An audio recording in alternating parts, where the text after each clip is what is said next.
Bismillahirrahmanirrahim. Assalamualaikum warahmatullahi wabarakatuh. Kami dari kelompok 3 izin mempresentasikan hasil diskusi dari kelompok kami, yaitu kelompok 3 kelas 2B. Hasil diskusi kami itu membahas mengenai penulisan unsur serapan. Next.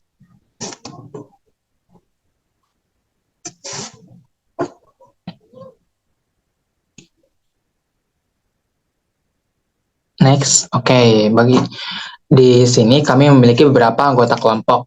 Yang pertama itu saya sendiri, Ilham Akbar Al-Fatah, yang kedua itu Ardelia Siva, yang ketiga Dendi Satria Nugraha, yang keempat Bintang Ramadan, yang kelima Dede Irwan, dan yang terakhir yaitu Dwi Andika, yang mana masing-masing dari kelompok kami akan menjelaskan materinya masing-masing. Oke, next.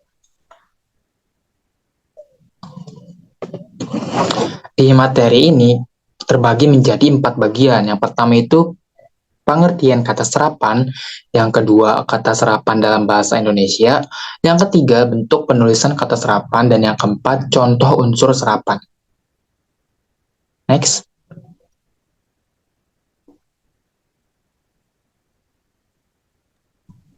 Untuk bagian pendahuluan akan disampaikan atau dijelaskan oleh teman saya. Untuknya dipersilakan. Baik, untuk yang bagian pertama yaitu ada bagian pendahuluan. Bahasa berarti sistem lambang bunyi yang arbiter atau mana suka. Bahasa yang digunakan di negara Indonesia adalah bahasa Indonesia. Sebagai bahasa yang digunakan oleh jutaan orang, bahasa Indonesia akan terus berkembang dan mengalami pengaruh dari berbagai. Salah satunya adalah adanya interaksi dengan bahasa-bahasa lainnya. Dengan bahasa Indonesia yang kaya atraksi dan luar, unsur serapan muncul sebagai hasil dari pertukaran budaya antara bangsa Indonesia dengan bangsa-bangsa lain. Interaksi budaya ini yang menyebabkan penyerapan kata-kata dan frasa dari bahasa asing ke dalam bahasa Indonesia yang menyebabkan adanya unsur serapan. Unsur serapan sendiri merupakan kata-kata yang berasal dari bahasa asing dan telah diadopsi ke dalam bahasa Indonesia. Penulisan unsur serapan dalam bahasa Indonesia menjadi titik perhatian yang cukup penting karena dapat mempengaruhi pemahaman dan penggunaan bahasa Indonesia yang tepat.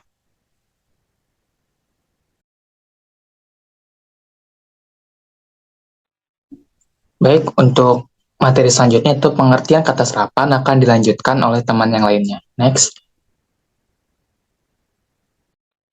Baik, di sini saya akan menjelaskan apa itu kata serapan. Kata serapan merupakan kata yang berasal dari bahasa asing yang sudah diintegrasikan ke dalam suatu bahasa dan diterima secara umum. Sekarang ini banyak masyarakat yang menggunakan kata serapan. Banyak yang beranggapan juga dengan memakai kata serapan menjadikan mereka dianggap sebagai orang yang gaul dan modern. Namun ada dampak yang ditimbulkan dari pengguna kata serapan, baik itu dampak positif maupun dampak negatif.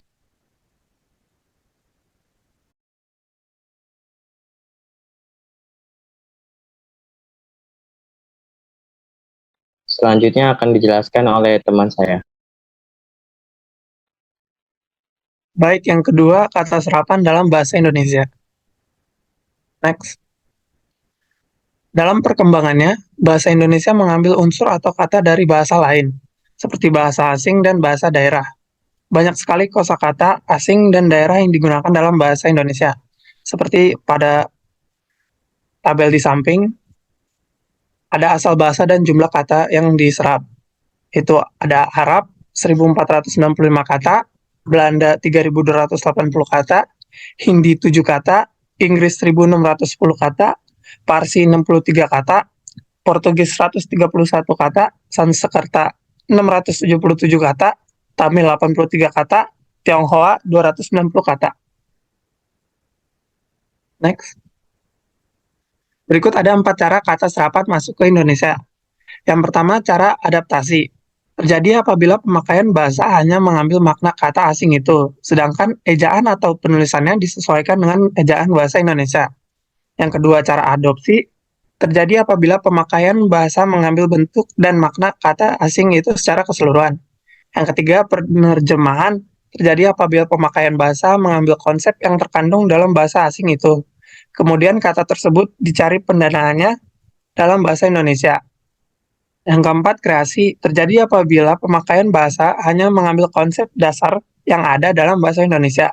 Cara ini mirip dengan cara penerjemahan, akan tetapi memiliki perbedaan. Cara kreasi tidak menuntut bentuk fisik yang mirip seperti penerjemahan. Next. Selanjutnya akan dijelaskan oleh teman saya. Ya, untuk materi selanjutnya ada bentuk penulisan kata serapan. Next. Berdasarkan bentuk penulisannya, kata serapan dalam bahasa Indonesia dapat dibedakan menjadi beberapa jenis. Yaitu yang pertama ada serapan yang tetap. Kata-kata serapan ini ditulis dengan bentuk aslinya tanpa ada perubahan dalam ejaan atau pengucapannya. Contohnya komputer, restoran, dan drama. Kemudian ada serapan yang berubah ejaan. Kata-kata serapan ini mengalami perubahan dalam ejaan atau penyesuaian dengan aturan ejaan bahasa Indonesia. Contohnya telepon dari bahasa Inggris, telepon. Musik dari bahasa Jerman, musik. Kemudian ada serapan yang berubah bunyi. Kata-kata serapan ini mengalami perubahan dalam pengucapannya untuk menyesuaikan dengan sistem bunyi dalam bahasa Indonesia. Contohnya biro dari bahasa Belanda, bureau, dan dokter dari bahasa Belanda, dokter. Next.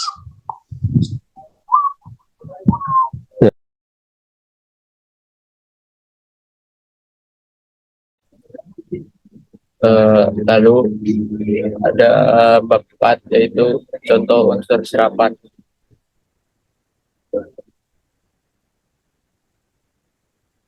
Berikut ini adalah beberapa contoh-contoh unsur serapan.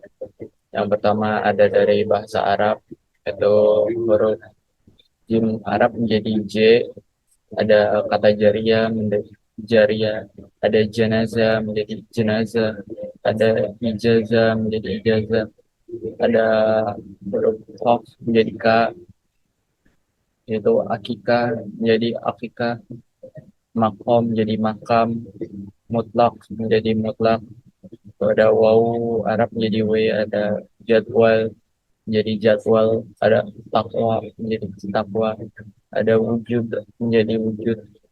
Lalu berikutnya ada serapan dari bahasa Inggris, Belanda, dan juga Perancis.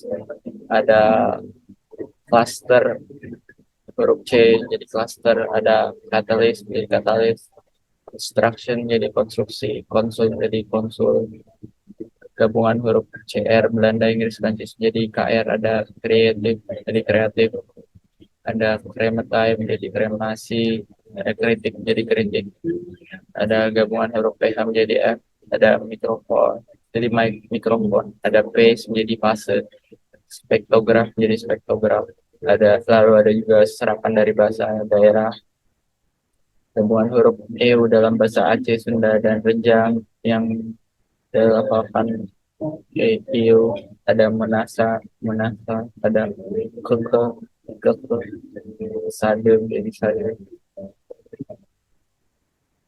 Lalu ada serapan dari bahasa Sanskerta, ada huruf jadi Sanskerta menjadi S, ada sabda jadi sabda, ada sastra jadi sastra, ada rasim jadi rasim, gabungan huruf G menjadi G, ada lagu menjadi lagu. Lalu ada serapan dari bahasa Jepang dan Cina, huruf N pada Jepang dan Cina di depan P menjadi M, ada kenpo menjadi kenpo, lumpia menjadi lumpia, tempura menjadi tempura, ada